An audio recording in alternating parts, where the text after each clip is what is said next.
ઉંદરો અને બિલાડીઓ વચ્ચે હંમેશા લડાઈ થયા કરે. બિલાડીઓ ઉંદરો પર તૂટી પડે અને તેમને મારી નાખે. આમ દિવસે દિવસે ઉંદરોની સંખ્યા ઘટવા લાગી. એક દિવસ બધા ઉંદરો ભેગા થયા.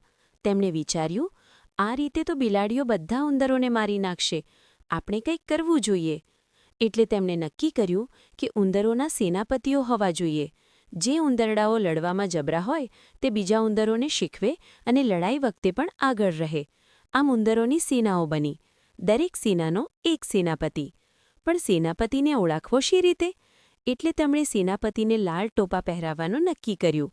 પછી એક દિવસ તેમણે બિલાડાઓ પર હુમલો કર્યો. સેનાપતિઓની દોરવણી હેઠળ ઉંદરડાઓ બહુ જોશથી લડવા લાગ્યા. બિલાડીઓ તો હેરાન પરેશાન થઈ ગઈ. પણ ત્યાં તેમનું ધ્યાન પડ્યું કે કેટલાક ઉંદરડાઓએ ટોપા પહેર્યા છે. બિલાડીઓ સમજી ગઈ કે આ તેમના સેનાપતિઓ હશે. બિલાડીઓ હવે વીણીને ટોપાવાળા ઉંદરડાઓને મારવા લાગી. સેનાપતિઓને મરતા જોઈને ઉંદરોની સેનામાં નાસભાગ શરૂ થઈ ગયો. ઉંદરો હારી ગયા.